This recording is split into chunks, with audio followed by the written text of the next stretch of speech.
Buenos días, queridos hermanos y hermanas, amigos y amigas que siguen de lunes a viernes este tiempo de la comunidad contigo. Es viernes 2 de octubre y vamos a continuar con el tema que comenzamos el viernes pasado. ¿Cómo vivimos dignamente? ¿Cómo vivimos una vida digna de los hijos de Dios? Ahora, son preguntas que comenzamos a responder el viernes pasado a la luz de Efesios 4, 1 al 3, y la palabra dice así: Por eso, yo, prisionero del Señor, les ruego que ustedes vivan de manera digna de la vocación con la que han sido llamados, que vivan con toda humildad y mansedumbre, con paciencia, soportándose unos a otros en amor, esforzándose por preservar la unidad del espíritu en el vínculo de la paz. Ahora, el viernes pasado vimos que esa vida digna nos va a llevar primero a velar por nosotros mismos. Segundo, nos llevará a velar por nuestros hermanos. Y tercero, a velar por la iglesia del Señor. Ahora, la semana pasada vimos cómo velar por nosotros mismos. Pero hoy vamos a hablar de cómo velamos por nuestros hermanos y cómo velamos por la iglesia.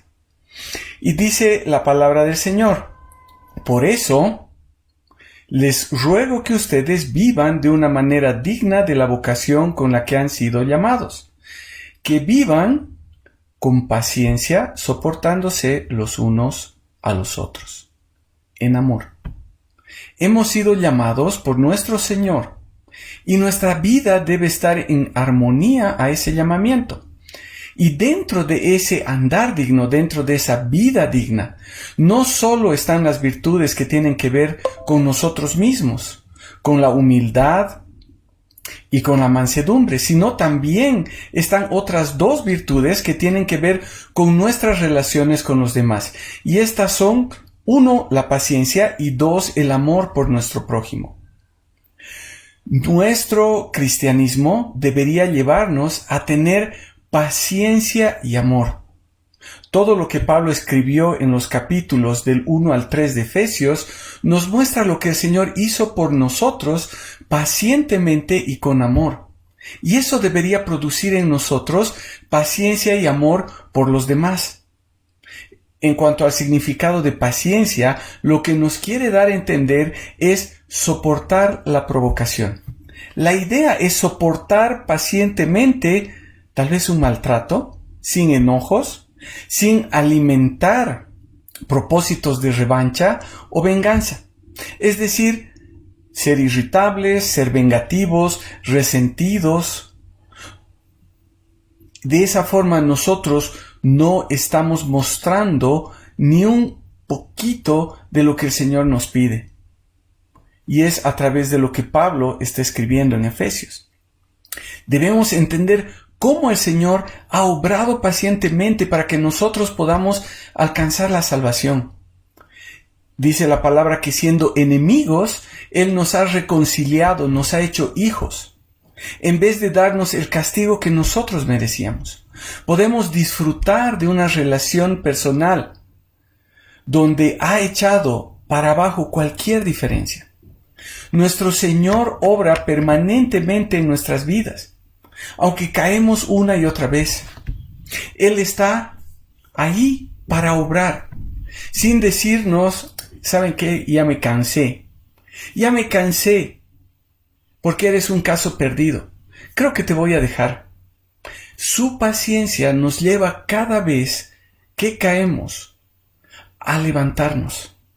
Y su obra no va a parar hasta que esté concluida, porque el que comenzó la buena obra la va a perfeccionar. Entonces, no debía haber en nosotros un actuar impaciente.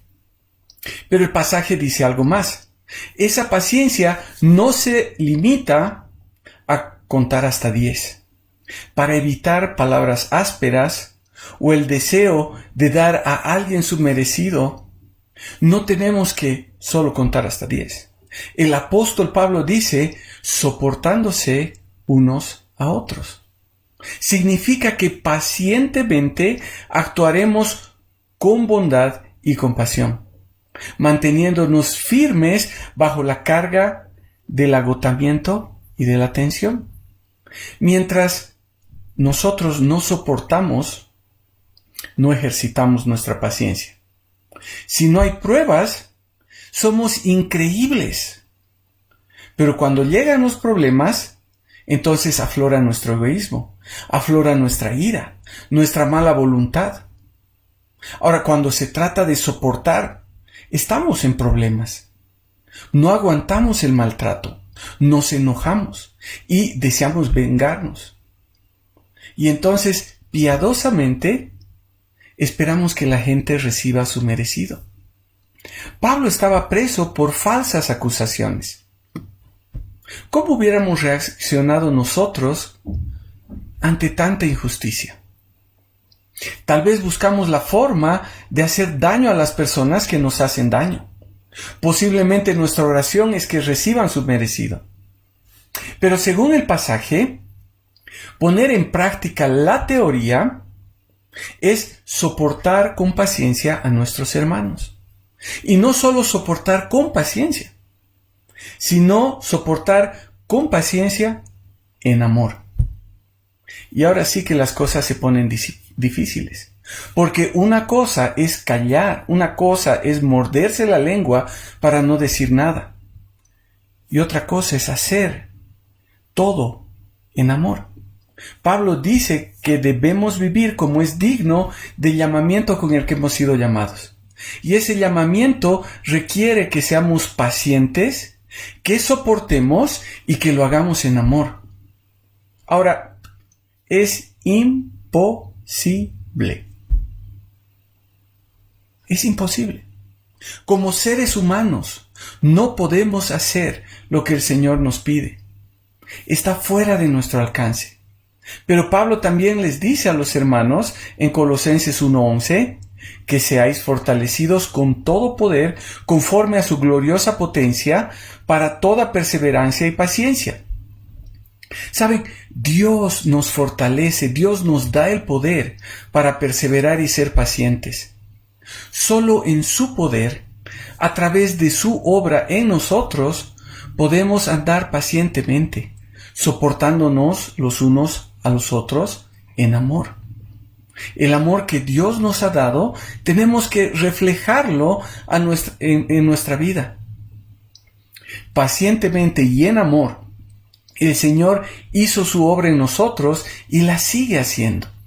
Es el amor de nuestro Señor que envió a su Hijo unigénito para que todos los que hemos creído en Él no nos perdamos, sino tengamos vida eterna. Por su amor nos ha reconciliado con Él mismo, aunque éramos sus enemigos. Él muestra su amor para con nosotros en que, aun siendo pecadores, Cristo murió por nosotros. Es el amor que debemos dar a nuestros hermanos. Es ese amor que debemos dar a las personas. Con ese amor que pacientemente tenemos que dar, vamos a soportar a nuestros hermanos. Entonces, vivir como es digno del llamamiento con el que hemos sido llamados es, primero, velar por nosotros, es, segundo, velar por nuestros hermanos, pero tercero, también es velar por la iglesia del Señor. Y dice, por eso, les ruego que ustedes vivan de una manera digna de la vocación con la que han sido llamados, esforzándose por preservar la unidad del Espíritu en el vínculo de la paz. Hermanos, si velamos por nosotros, si velamos por nuestros hermanos, podremos guardar la unidad de la iglesia del Señor. Pablo dedicó una buena parte de Efesios para explicar lo que el Señor hizo, llamando a las personas, tanto de los judíos como de gentiles, para ser su pueblo, una familia, para ser una iglesia. Pablo dice que no tiene que haber división entre los cristianos, sean judíos, sean gentiles, sean ricos, sean pobres, sean hombres, sean mujeres. Era sumamente importante mantener la unidad y tenían que esmerarse, tenían que esforzarse, entendiendo que si el plan del Señor desde la eternidad era hacer su pueblo, tomando personas de todas las naciones, hombres, mujeres, libres, esclavos, ricos, pobres. Nadie tendría que tratar de cambiar su obra. Además, la unidad de la iglesia es como la de un cuerpo funcionando coordinadamente, que hace el trabajo que debe realizar y que crece en armonía. La iglesia debe mantenerse unida, porque el Espíritu Santo es quien produce esa unidad en la iglesia. Una iglesia unida crece de una forma uniforme, crece pareja, crece como tiene que crecer, hace lo que tiene que hacer, y el Señor la bendice. Velando por nosotros, velando por nuestros hermanos, también estaremos velando por la unidad de la iglesia. Hermanos, si somos humildes, si somos mansos, si tenemos paciencia y amor, la iglesia estará unida, porque no habrá quien quiera sobresalir. No habrán personas con respuestas ásperas o con un carácter recio. Actuaremos con paciencia, soportándonos los unos a los otros, amándonos los unos a los otros, manteniendo esa unidad basada en la paz. Saben, Barclay, un comentarista, dice: la paz puede definirse como las correctas relaciones entre los hombres. Esta unidad, esta paz y estas correctas relaciones solo pueden preservarse de un modo. Una de las 4 virtudes cristianas, la humildad, la mansedumbre, la paciencia y el amor, dependen de una cosa: la desaparición del yo. Mientras el yo esté en el centro de las cosas, mientras nuestros sentimientos y nuestro prestigio sea lo único que nos interese, la unidad jamás podrá darse de plena forma. Saben, viviremos de una forma digna al llamado que recibimos cuando dejemos de lado nuestro yo y en mansedumbre permitamos que el Señor dirija y controle nuestra vida. Pondremos en práctica nuestro conocimiento de la palabra cuando confrontemos nuestra realidad con la persona de Cristo y nos demos cuenta de la condición en la que estábamos para poder andar humildemente. Vamos a andar de una forma digna, vamos a vivir de una forma digna al llamado que hemos recibido cuando pacientemente soportemos a nuestros hermanos por amor, y eso nos va a llevar a vivir en paz, en esa paz de nuestro Señor, y vamos a vivir unánimes como el cuerpo que el Señor quiere que seamos. Ahora, ¿qué aprendemos de todo esto? Hermanos, necesitamos poner en práctica nuestra teología. Necesitamos poner en práctica lo que leemos cada día de la palabra. De lo contrario, estaremos como ese Ferrari del que hablé la semana pasada, que tal vez nos vemos muy lindos por fuera, que tal vez podemos vernos muy bonitos por dentro, pero que cuando comenzamos a funcionar, vemos que no somos un Ferrari porque tenemos un motor de Toyota. Si somos verdaderos hijos de Dios, no podemos quedarnos solo con la teoría en nuestras cabezas. Somos auténticos al 100%, no a un 50%, no a un 80%. Saben, las cosas no funcionan así con el Señor. Y es tiempo de pedirle al Señor que nos ayude a vivir y a andar dignamente. Una vida que esté de acuerdo con el llamamiento con el que hemos sido llamados. Vamos a orar. Padre amado, te damos gracias por tu palabra. Gracias, Señor, porque a través de ella vemos que tú nos has llamado a vivir una vida digna de ti. Y Señor, te pedimos que tú nos ayudes a vivir en humildad, en mansedumbre, con paciencia y con amor, para que podamos ser hijos dignos de ti, Señor, para que podamos velar por nosotros, velar por nuestros hermanos y velar por la iglesia. Te pedimos, Señor, que tú nos ayudes a vivir lo que predicamos, a vivir lo que escuchamos, a vivir lo que leemos, Señor, a vivir lo que tú quieres que vivamos. Te damos gracias, Padre, en el nombre de tu Hijo amado. Amén. Buenos días, hermanos, y que el Señor les bendiga.